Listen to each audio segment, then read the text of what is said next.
मानसी ने कभी सोचा भी ना था कि शादी के बाद उसकी जिंदगी इतनी बदल जाएगी। शादी से पहले वो कितनी हंसमुख व मिलनसार थी।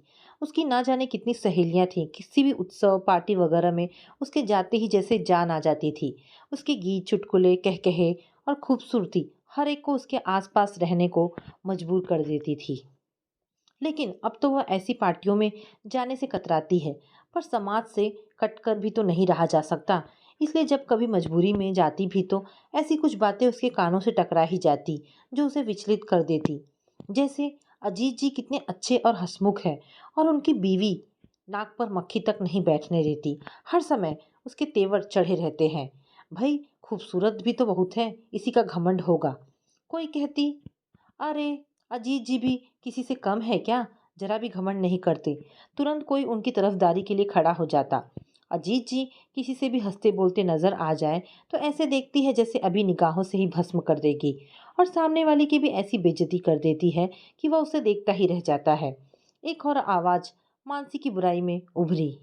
सुना है अजीत जी ने कॉलेज के किसी मेले में उसे देखा था और फिर ऐसे फिदा हुए कि उसकी तलाश में जमीन आसमान एक कर दिए और फिर उसे अपनी दुल्हन बनाकर ही माने। फिर उसकी खूबसूरती के आगे ऐसे झुके कि आज तक सिर झुकाए हुए हैं। वे कहीं फिर से किसी खूबसूरती के आगे ना झुक जाए, यही सोचकर मानसी सैलाब आने से पहले ही उसे रोक देती है। ऐसी शोख बात पर हर कोई मुस्कुरा उठता और मानसी मन ही मन कटकर रह जाती। बेचारे अजीत जी कितने शरीफ हैं, हल्की सी मुस्कुराहट के साथ कितनी शराफत से बात करते हैं, कभी गलत निगाह से नहीं देखते हैं। और उनकी बीवी, काश वे मुझे पहले मिल जाते तो इतने शानदार इंसान को मैं अपना बना लेती। अच्छा तो आप कोशिश कर लो, तुम भी कम खूबसूरत नहीं हो। अच्छा, उनकी बीवी को देखा है, जान से ही मार डालेगी मुझको। हाँ भाई, यह तो ठीक ही कहती हो तुम। फिर तो हम यही शुभकामनाएं दे सकते हैं कि तुम्हें भी ऐसा ही इंसान मिल जाए। हाँ भाई, हमारी भी यही कामना है। शरारत भरी आवाज आती। मानसी धीरे से गर्दन मोड़कर उनकी तरफ देखती, फिर मन ही मन उनसे कहती, उफ, ये कैसी शुभकामनाएं दे रही हो नादान लड़कियों।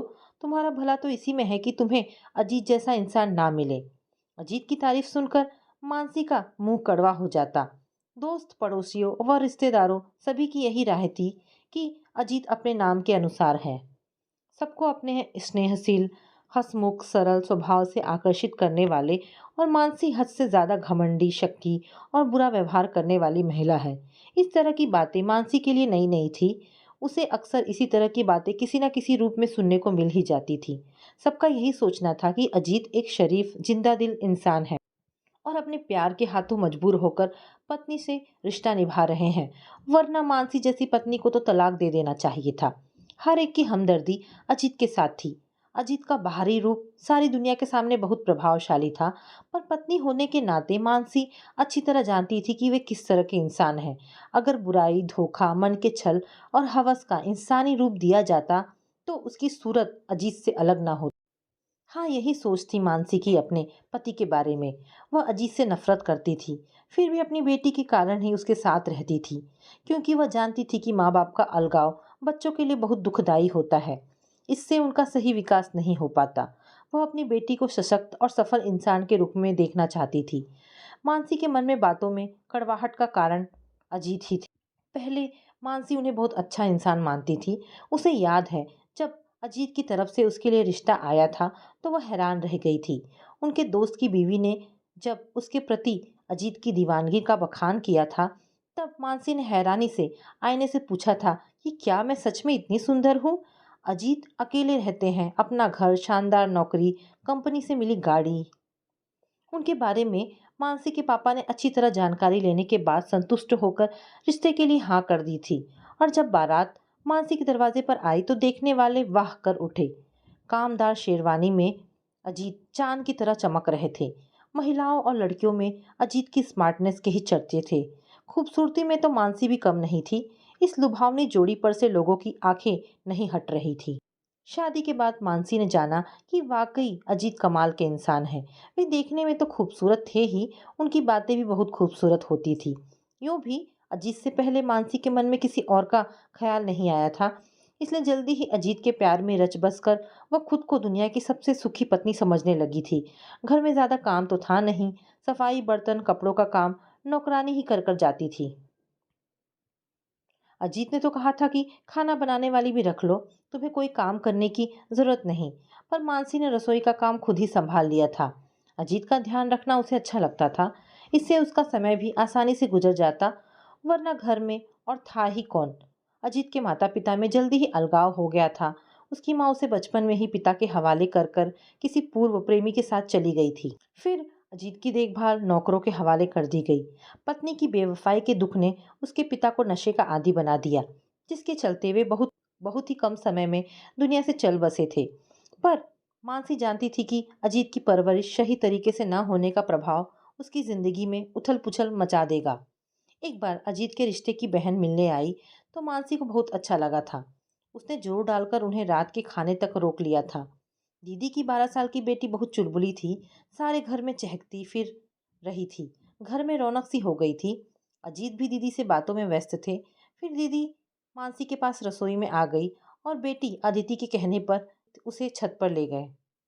उनकी हंसी की आवाजें रसोई तक आ रही थी। कुछ देर बाद मानसी ने उन्हें बुलाने सीढ़ियों पर चढ़ी तो देखा अजीत अदिति की कमर में हाथ डाले उससे सटकर खड़े थे। अदिति इधर उधर हाथ से इशारा करके अपनी बात कहने में लगी थी, पर अजीत की आंखें भूखे भेड़िए की तरह उसे देख रही थी। मानसी का दिल धड़क सा उठा। उसने एकदम से अदिति को आवाज दी तो अजीत ने अचकचाकर उसे एकदम छोड़ दिया। उस 12 साल की कमसीन लड़की को समझ ही नहीं आया कि उसके अंकल को अचानक क्या हुआ। तुम्हें दीदी बुला रही है, कहकर मानसी ने एक नज़र अजीत पर डाली। वे कुछ घबराए से थे, जैसे चोरी करते पकड़े गए हो। पर खाने के समय मानसी ने ध्यान दिया कि अजीत सामान्य ढंग से ही बात कर रहे थे, जबकि अदिति अंकल अंकल कहती उनके आगे पीछे घूम रही थी। अजीत के चेहरे पर कोई भाव नहीं था। मानसी को अपनी सोच पर शर्मिंदगी सी होने लगी थी। धीरे धीरे अजीत की बातों का जादू मानसी के पूरे परिवार पर चल गया। शब्दों की मिठास और अपनेपन से हर कोई उनसे प्रभावित हो उठता। माँ तो अजीत पर न्यौछावर थी। उन्हें लगता कि उनका दामाद नखरों और अकड़ से दूर बेटे जैसा है, और मानसी की बहन नेहा तो उनके आगे पीछे ही घूमती रहती। अजीत नेहा के लिए आइसक्रीम चॉकलेट बर्गर जैसी ढेरों चीजें ले जाते तो वह खिल उठती। दोनों जीजा साली की खूब छेड़छाड़ चलती। मानसी खुश थी कि अजीत उसके परिवार को अपना मानते हैं और खूब घुल मिल गए हैं। पर कुछ ही समय बीता था कि अजीत की सच्चाई मानसी के सामने खुलने लगी। वे जबान से जितने मीठे थे उनकी सोच उतनी ही जहरीली थी। औरत उनके लिए ऐसा खिलौना थी जो मर्दों के खेलने के लिए बनाई गई थी। उनके दिल में रिश्तों की कोई इज्जत नहीं थी। उनकी माँ की लापरवाही के कारण उनके पिता के मुंह से निकले अपशब्दों ने इस रिश्ते की इज्जत भी खत्म कर दी थी। फिर उनकी कोई बहन भी नहीं थी। नौकरों की संगत और आजाद माहौल ने उनकी सोच को गलत दिशा दे दी थी। एक बार किसी गर्भवती स्त्री को देख उन्होंने इतना भद्दा मजाक किया कि मानसी शर्म से गड़ गई। पर उसके बाद तो जैसे अजीत की सारी झिझक खत्म हो गई। वे राह चलती लड़कियों व फिल्मी हीरोइनों पर ऐसी ऐसी बातें कहते कि मानसी का खून खौल उठता। उसकी नाराजगी देखकर वे बात को मजाक में टाल देते। अजीत को देखकर कोई भी यह अंदाजा नहीं लगा सकता था कि ऊपर से इतना शानदार व्यक्तित्व रखने वाला इंसान अंदर से इतनी घटिया सोच रखने वाला है। लेकिन मानसी जानती थी कि औरतों से बाहरी तौर पर बहुत सलीके से बात करने वाला यह इंसान जब मानसी से बात करने वाली महिलाओं को छिप छिप कर घूरता है तो उसकी निगाहों में क्या होता है। वह नहीं चाहती थी कि ऐसी अप्रिय स्थिति कभी भूले से भी किसी के सामने आए। इसीलिए वह मोहल्ले पड़ोस की औरतों से ज्यादा मतलब नहीं रखना चाहती थी। न खुद किसी के घर जाती थी, न किसी का आना पसंद करती थी, और लोग उसे शक्की घमंडी व बदमिजाज कहने लगे थे। मानसी मन से तो उदास रहती थी, पर कुछ ही दिनों से उसका तन भी शिथिल सा होने लगा था। आखिर एक दिन चक्कर खाकर गिर ही गई तो अजीत उसे डॉक्टर के पास ले गए। चेकअप के बाद डॉक्टर ने खुशखबरी होने की बधाई दी तो अजीत खुश हो गए और उसके नाज नखरे उठाने लगे। यह मत करो, वह मत करना, वजन मत उठाना, जैसी ढेरों बातें। कभी कभी मानसी झुंझला भी जाती, पर अजीत उसका जरूरत से ज्यादा ही ख्याल रखते। लेकिन मानसी के मन में अजीत के लिए जहर भरता जा रहा था, क्योंकि अजीत ने उसे अपने दोस्तों के सामने आने से मना कर रखा था। उनके हिसाब से उनके दोस्त ऐसी स्त्रियों का मजाक बनाते हैं। दूसरों की पत्नियों को ऐसी गंदी नजर से देखने वाले को अब अपनी पत्नी की चिंता सताने लगी थी। पति पत्नी के रिश्ते का कितना घनौना रूप था उनके मन में। मानसी का मन कसैला हो उठता था। पर धीरे धीरे मानसी की तबीयत ज्यादा खराब रहने लगी तो अजीत ने नेहा को घर के कामों में मदद के लिए बुला लिया। नेहा चंचल लड़की थी। घर आते ही उसने सारे काम संभाल लिए। मानसी और अजीत दोनों के काम वह पूरे मन से करती थी। उसके आने से मानसी कुछ निश्चिंत सी हो गई थी। नेहा अकेले में डरती थी, इसलिए वह मानसी के पास ही सोती थी। काम करके थक कर वह ऐसी बेशुद्ध होकर सोती कि उसे अपना ही होश नहीं रहता था कि उसके कपड़े कैसे अस्त व्यस्त हो रहे हैं। मानसी ही उसकी चादर ठीक करती रहती। अजीत बराबर वाले कमरे में सोते थे, पर बाहर निकलने का रास्ता मानसी के कमरे से ही था, इसलिए मानसी नेहा का विशेष ध्यान रखती थी। एक दिन अजीत किसी दोस्त के साथ घर आए और मानसी से बोले, नेहा से कहो चाय नाश्ता ले आए, मेरा दोस्त आया है। और हाँ, तुम मत आना। मानसी नेहा को बुलाने गई तो देखा वह गहरी नींद में सो रही थी। उसे देख मानसी का स्नेह उमड़ आया। उसने नेहा को उठाने का इरादा छोड़ दिया और उसे धीरे से चूमकर रसोई में आकर चाय बनाने लगी। चाय की ट्रे लेकर वो ड्राइंग रूम का दरवाजा खटखटाने जा ही रही थी कि अंदर से आती आवाज सुनकर उसके हाथ थम गए। हाँ, साली आई हुई है, इतनी खूबसूरत है कि मैं तो मदहोश होने लगता हूँ। कभी कभी इतने करीब होती है कि सांसें रुकने लगती है। कयामत है यार वह भी। मानसी के हाथ कांप गए। उसके कानों में धमाके होने लगे। यह आवाज तो वह लाखों में पहचान सकती थी। यह आवाज नेहा के प्यारे जीजू की थी, जो उन्हें अपने बड़े भाई की तरह मानती थी। और अजीत भी उसे बच्ची गुड़िया कहकर बात करते थे। अजीत की स्त्री जाति के प्रति घटिया सोच को मानसी समझती थी, लेकिन उसने कभी सपने में भी नहीं सोचा था कि अपनों के प्रति भी वे ऐसी ही सोच रखते हैं। यह उनकी घटिया सोच का हद से गुजरना था। क्या वह सच में बहुत हसीन है? दोस्त पूछ रहा था। हाँ, कच्ची कली है। अजीत आह भर रहा था। वाह यार, सामने अप्सरा है और तू तरस रहा है। दोस्त बेहूदगी से हंस रहा था। नहीं यार, मैं ऐसा कुछ नहीं कर सकता। वैसे भी वह अभी बहुत छोटी है। अजीत जैसे अपनी मजबूरी पर दुखी था। मानसी के तन मन में जैसे अंगारे सुलग उठे थे। भ्रम के सारे शीशे चूर चूर हो गए थे। बेडरूम में आकर बिस्तर पर ढह गई। उसकी नज़र सोती हुई मासूम बहन पर पड़ी, जो शायद सपने में भी रिश्तों के सुनहरे फ्रेम में कैद उस शैतान की असली सूरत कभी नहीं देख सकती थी। मानसी की आंखों से झरझर आंसू बह रहे थे। शर्मिंदगी से सिर झुका था और वे सारी शर्मनाक बातें उसके दिमाग पर हथौड़े की तरह चोट कर रही थी। उसे अपना होश नहीं रहा। क्या हुआ? क्या हुआ? आंखें खोलो। अजीत उसका कंधा पकड़े हुए। मानसी ने आंखें खोली तो अजीत को देखकर उसे लगा जैसे उसके सामने भेड़िया अपनी लाल जबान बाहर निकाले लार टपकाते हुए खड़ा है। उसके मुंह से जोर की चीख निकली और वह फिर बेहोश हो गई। उसकी आंखों में आंसू भरे थे। मानसी ने मुश्किल से खुद को संभाला। उसका सिर अभी भी दर्द से फटा जा रहा था। दीदी, क्या हुआ आपको? डॉक्टर कह रहे हैं कि कोई गहरा सदमा पहुंचा है आपको। नेहा परेशानी से पूछ रही थी। मानसी ने प्यार से उसका हाथ थाम लिया। उसकी आंखों से फिर आंसू बहने लगे थे। उसके कारण ही उसकी प्यारी छोटी बहन घर के भेड़िए का निशाना बनी थी। मानसी को रोता देख नेहा भी उसके कंधे से लगकर रोने लगी। तभी अजीत अंदर आ गए और को कंधे से पकड़कर उठाते हुए पूछने लगे, क्या हुआ बच्चे? तभी मानसी ने नफरत के साथ अजीत के हाथ झटक दिए और जलती आंखों से अजीत को देखा। वो उसे उस हिंसक जानवर की तरह लग रहा था जो अपने शिकार की तरफ घात लगाए बैठा रहता है और अवसर मिलते ही वार करके अपनी भूख मिटा लेता है। मानसी के इस व्यवहार से अजीत सिर झुकाए बाहर निकल गए और नेहा हैरानी से मानसी से पूछने लगी, दीदी क्या हो गया? आपने ऐसा क्यों किया? मानसी शून्य में देखकर बोली, शुक्र करो अभी कुछ नहीं हुआ। बस अपना सामान समेट लो, तुम्हें वापस घर जाना है। पर दीदी, अभी तो आपकी तबीयत भी ठीक नहीं है। क्या मुझसे कोई गलती हो गई है? नेहा ने इतने भोलेपन से पूछा कि मानसी मन ही मन रो उठी। गलती तुमसे नहीं, मुझसे हुई है, जो एक शैतान को इंसान समझ बैठी। पर प्रत्यक्ष में बोली, अब मुझे तुम्हारी नहीं किसी बड़े की जरूरत है। अगर कल फिर मेरी तबीयत खराब हो गई तो तुम कैसे संभालोगी? बेजान सी मुस्कुराहट लिए मानसी ने बहन को समझाना चाहा। दीदी, आज तो जीजू मुझे घुमाने ले जाएंगे और आइसक्रीम भी खिलाने का प्रोग्राम है। नेहा बच्चों की तरह ठुनक रही थी। नहीं, आज ही चलना है, मानसी सख्ती से बोली और सामान समेटने लगी। फिर पहली बार वह अजीत को बिना बताए मायके आ गई। उसके आने से सब खुश थे, पर अकेले आने का कारण कुछ चिंतित भी। फिर भी मानसी की चुप्पी को बीमारी का कारण जानकर कोई कुछ नहीं बोला। रात में अपने कमरे में पहुंचते ही उसके सब्र का बांध फिर से टूट गया। अजीत की बातें उसके मन मस्तिष्क में तूफान उठा रही थी। यह ऐसा दुख था जिसे वह आसानी से किसी से कह भी नहीं सकती थी। खुद से ही लड़ते लड़ते ना जाने कब उसकी आंख लग गई, पता ही नहीं चला। सुबह उठी तो उसका चेहरा उतरा हुआ था और आंखें सूजी हुई थी। माँ की अनुभवी आंखें बहुत कुछ समझ रही थी। उन्होंने मानसी से जानने की कोशिश भी की, पर उसने तबीयत का बहाना बनाकर बात टाल दी। तो माँ ने फिर कहा, बेटा अजीत आए हैं, बहुत परेशान हैं, तुम उनसे कहकर भी नहीं आई। मानसी का पूरा अस्तित्व जैसे नफरत से भर गया। क्या जरूरी है हर सांस उनकी मर्जी से ली जाए? माँ ने गौर से मानसी के चेहरे को देखा। मुझे लग रहा है बेटा जैसे कुछ ठीक नहीं है, तुम कुछ अपसेट सी हो। क्या बात है मुझे बताओ। मानसी सिर झुकाए बैठी रही। माँ का अपनापन उसकी चुप्पी तोड़ने को तैयार था। बेटा, अगर अजीत से कुछ नाराजगी है तो मिल बैठकर गिले शिकवे दूर कर लो। मियाँ बीवी में खटपट तो हो ही जाती है, ऐसे में मायके आ बैठना ठीक नहीं। तो क्या मैं कुछ दिन भी मायके में नहीं रह सकती? मानसी की आवाज में तीखापन आ गया था। क्यों नहीं रह सकती? यह भी तुम्हारा घर है, चाहे जब आओ, पर ऐसे झगड़ा करके रूठ कर नहीं, राजी खुशी से।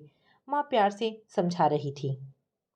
उनके ममता भरे स्पर्श से मानसी रोने को हो आई। नहीं माँ, बस मन एकदम से उचट गया। अकेले दिल घबराता है। अजीत बाहर रहते हैं और मेरा अक्सर ब्लड प्रेशर लो हो जाता है, जैसे अभी हो गया था। अगर फिर से ऐसा ही हो गया तो मुझे कौन संभालेगा? बस इसीलिए ही आप पूछ लो अजीत से, हमारा कोई झगड़ा नहीं हुआ।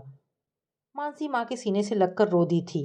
अब हल्कापन महसूस कर रही थी। ओहो, इतनी सी बात है, कोई बात नहीं, पहली बार है ना, इसलिए ऐसा कभी कभी हो जाता है। तुम चिंता ना करो, मैं अजीत से बात कर लूंगी। चलो अब फ्रेश होकर बाहर आ जाओ। अजीत अक्सर उससे मिलने आते थे, लेकिन मानसी दिल की नफरत और चेहरे की उदासीनता को कम नहीं कर पाती थी। ओ दीदी, कितनी प्यारी गुड़िया है। प्रसव के बाद जब नेहा की चहकती आवाज उसके कानों में पड़ी तो उसके अंदर संतोष सा उतर आया। थोड़ी देर बाद वह मासूम आंखें बंद किए उसकी बाहों में थी। तभी अजीत ने भी अंदर आकर मम्मी पापा के पैर छुए तो मानसी ने आंखें बंद कर ली। लीजिए अपनी प्यारी गुड़िया को। नेहा ने गुड़िया को अजीत की ओर बढ़ाया तो उन्होंने झिझक कर मम्मी पापा को देखा। वे मुस्कुराकर बाहर चले गए। अब आप हमें नया सूट दिलवाएंगे और आइसक्रीम भी खिलाएंगे। नेहा अजीत के बहुत करीब खड़ी फरमाइश कर रही थी। यह देख मानसी के तन बदन में आग लग गई। वह जोर से बोल पड़ी, नेहा इतनी बड़ी हो गई है तू, अकल नाम की चीज नहीं है, दूर हट जा कर, तमीज से बात कर। तुम्हें क्या हो गया है? अजीत ने धीमे से पूछा। जाओ, बस मुझे आराम करना है। रुखाई से कहकर मानसी ने आंखें बंद कर ली तो अजीत कुछ पल उसे देखते रहे, फिर होठ भींचकर बाहर निकल आए। अस्पताल से मानसी माँ के घर आ गई थी। 1 महीने बाद जब वो अपने घर वापस गई तो उसके बदन में खून की जगह नफरत का जहर भर चुका था। अब वह अपने जहर भरे शब्दों का प्रयोग बिना हिचक करती थी। अजीत उसकी हालत से दुखी थे, उसको बहुत प्यार करते थे, हर जरूरत का ख्याल रखते थे। पर मानसी उसके दिल का क्या करती, जिसमें अजीत के लिए कोई नरम कोना नहीं बचा था। वह उस इंसान को जो उसका पति था सिर्फ अपनी बेटी की खातिर बर्दाश्त कर रही थी। अब अजीत किसी से बात करते तो वह अजीत को कुछ नहीं कहती थी, लेकिन उस औरत को जरूर तीखी बातें सुना देती थी। लड़कियां अजीत की लच्छेदार बातों से प्रभावित होकर चहकती तो मानसी की तीखी नजरें उन्हें ऐसा एहसास दिलाती कि वे उससे दोबारा बात करने की हिम्मत ना करती। अजीत को वह अपनी चुप्पी से मारती थी। अजीत धीरे धीरे गुमसुम हो रहे थे और वह लड़ाका के रूप में मशहूर हो रही थी। इसी कारण अजीत ने लड़कियों महिलाओं से घुलना मिलना बंद कर दिया था। पर मानसी जानती थी कि बीमार मस्तिष्क वाला इंसान इतनी आसानी से नहीं सुधर सकता, उसे समय चाहिए। आज इन लड़कियों की बातें सुनकर उसके जख्म फिर से हरे हो गए थे। पर अजीत नहीं जानता था कि शोक हंसती खिलखिलाती मानसी में यह बदलाव क्यों आया था। मानसी ने बच्ची का नाम किरण रखा था। उसे यकीन था उसकी बेटी उसकी अंधेरी जिंदगी में उजाले की किरण बनकर आएगी, जो अजीत की काली सोच के अंधेरे को भी मिटाएगी। अजीत को एहसास दिलाएगी कि लड़कियां सिर्फ मन बहलाने का सामान नहीं होती। उन्हें एहसास होगा कि वे भी एक बेटी के पिता हैं, जिसे पुरुष खिलौना समझता है। जिन लड़कियों की नादानी और मासूमियत का अजीत ने फायदा उठाया, वे भी किसी की बेटियां हैं। फिर शायद वे रिश्तों की, स्त्री जाति की इज्जत करना सीख जाएंगे। बेटी का अस्तित्व उन्हें उजली राह दिखाएगा, जिससे मानसी के मन की कड़वाहट भी घुल जाएगी। मानसी को पूरी उम्मीद थी कि एक दिन ऐसा अवश्य होगा। तो दोस्तों, ये कहानी यहाँ पर समाप्त होती है। आशा करती हूँ कहानी आपको पसंद आई होगी। अगर कहानी पसंद आई है तो प्लीज़ इसे लाइक एंड शेयर करें। और हाँ दोस्तों, ऐसी ढेरों पारिवारिक और शिक्षाप्रद कहानी सुनने और पढ़ने के लिए हमारे चैनल को सब्सक्राइब जरूर करें। धन्यवाद दोस्तों।